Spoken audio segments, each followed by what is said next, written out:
जवाहरलाल नेहरू के समय में और आज के समय के लोकतंत्र में क्या और कितना अंतर? जमीन आसमान का। मैं ये कहना चाहता हूं कि इसको तो यानी जवाहरलाल नेहरू ने जो काम किए, जो यानी वो तो बिल्कुल प्रारंभिक काल था जब यानी स्वतंत्रता हमें मिली थी। जिस ढंग से देश को के स्वप्न को देखा गया, जिस तरह से देश को बनाने का स्वप्न देखा गया, उस तरह का लोकतंत्र जो तरह तरह से एजुकेशन में काम कर रहा था, शिक्षा पर काम कर रहा था और तमाम क्षेत्रों में काम कर रहा था। एम्स खुल रहे थे, आईआईटीज खुल रहे थे, बड़ी बड़ी इंडस्ट्रीज लग रही थी बहुत सारी। आज उनको पानी पी पी कर कोसा जाता है कि जो पीओके है वो उनकी नहीं, वजह से वो है। तो ऐसा है कि अगर आप कोसना चाहें तो किसी को भी कोस सकते हैं। अब तो गांधी जी को भी कोस रहे हैं लोग। कोसने को क्या है? कोसना एक इस बात को सिद्ध करता है कि आप डरे हुए हैं। आप डरे हुए हैं जवाहरलाल नेहरू से, आप डरे हुए हैं महात्मा गांधी से। यही सिद्ध करता है जितना ज्यादा कोसेंगे आप उतने ही ज्यादा भयभीत हैं, उतने ही ज्यादा कायर हैं बुनियादी रूप से।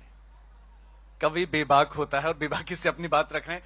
शासन सर, उन्होंने कहा कि अच्छा नहीं होता है, लेकिन आपने कहा फिर लोकतंत्र, लेकिन लोकतंत्र को आपने कहा लहूलुहान लोकतंत्र। हाँ, बिल्कुल ऐसा है कि लोकतंत्र अभी भी मैं ये मानता हूं कि सबसे अच्छी व्यवस्था अगर है तमाम बुरी व्यवस्थाओं में से चुनने के लायक तो लोकतंत्र ही है। लेकिन लोकतंत्र का मतलब क्या होता है?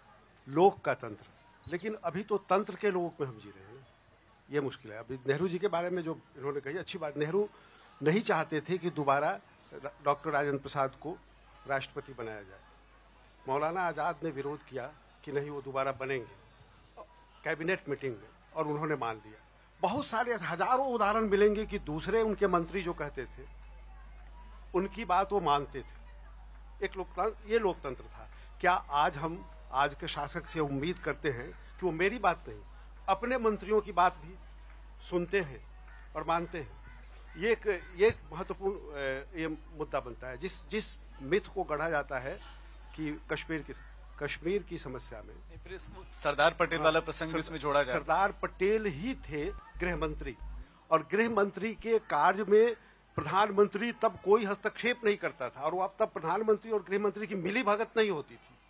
सबकी अलग अस्मिता थी, अलग अस्तित्व था, अलग विचार थे। दोनों के विचार कभी नहीं मिलते थे। दोनों एक दूसरे के विचार का सम्मान करते थे। सर, आपकी जो कविता है लहूलुहान लोकतंत्र, वो आप एक बार सुना दें। सब कुछ बिकता है, सब कुछ बिकता सब कुछ है, बस खरीदने का सलीका आना चाहिए। बिकता सब कुछ है, बस खरीदने का सलीका आना चाहिए। इसी उदंड विश्वास के साथ लोकतंत्र लोकतंत्र चिल्लाता है अभद्र सौदागर। सबसे पहले और सस्ते जनता बिकेगी, और जो न बिकी तो चुने हुए बेशर्म प्रतिनिधि बिकेंगे,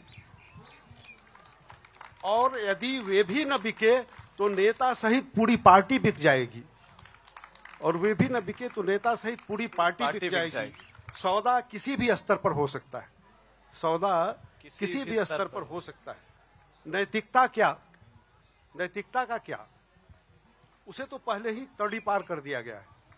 नैतिकता को तो पहले ही तड़ी पार कर दिया गया है। फिर भी जरूरत पड़ी तो थोड़ा वह भी खरीद लाएंगे बाजार से, जरूरत पड़ी तो थोड़ा वह भी खरीद लाएंगे बाजार से। और शर्मीली ईमानदारी, यह जितनी महंगी है उतनी ही सस्ती। 5 साल में 300% बाप की ईमानदारी बढ़ गई, और बेटे की तो पूछो मत। सबसे सस्ता बिकता है धर्म, सबसे सस्ता बिकता है धर्म, लेकिन उससे मिलती है इतनी प्रचुर राशि कि कुछ भी खरीदा जा सकता है, यानी लोकतंत्र भी। क्या बात है, धन्यवाद। तालियां हो जानी चाहिए। सर, समापन हम आपकी कविता से करेंगे सेशन। ठीक है, तो ये कविता है इत्यादि। इत्यादि। कुछ लोगों के नामों का उल्लेख किया गया था जिनके ओहदे थे, बाकी सब इत्यादि थे। कुछ लोगों के नामों का उल्लेख किया गया था जिनके ओहदे थे, बाकी सब इत्यादि थे। इत्यादि ही तादाद में हमेशा ज्यादा होते थे, इत्यादि तादाद में हमेशा ही ज्यादा होते थे। इत्यादि भावताव करके सब्जी खरीदते थे और खाना वाना खाकर खास लोगों के भाषण सुनने जाते थे, इत्यादि हर गोष्ठी में उपस्थिति बढ़ाते थे, इत्यादि जुलूस में जाते थे, तख्तियां उठाते थे, नारे लगाते थे, इत्यादि लंबी लाइनों में लगकर मतदान करते थे। उन्हें लगातार ऐसा भ्रम दिया गया था कि वे ही इस लोकतंत्र में सरकार बनाते हैं, इत्यादि हमेशा ही आंदोलनों में शामिल होते थे, इसलिए कभी कभी पुलिस की गोली से मार दिए जाते थे। क्या बात। जब वे पुलिस की गोली से मार दिए जाते थे, तब उनके वो नाम भी हमें बताए जाते थे जो स्कूल में भर्ती करवाते समय रखे गए थे, या जिससे उनमें से कुछ पगार पाते थे, कुछ तो ऐसी दुर्घटना में भी इत्यादि ही रह जाते थे।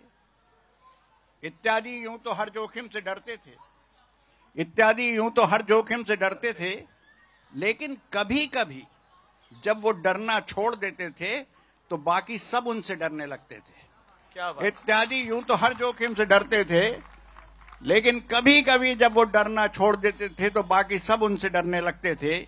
इत्यादि ही करने को वो सारे काम करते थे जिससे देश और दुनिया चलती थी। हालांकि उन्हें ऐसा लगता था कि वो ये सारे काम सिर्फ अपना परिवार चलाने को करते हैं। इत्यादि हर जगह शामिल थे, पर उनके नाम कहीं भी शामिल नहीं हो पाते थे। इत्यादि बस कुछ सिर फिरे कवियों की कविता में अक्सर दिख जाते थे। धन्यवाद।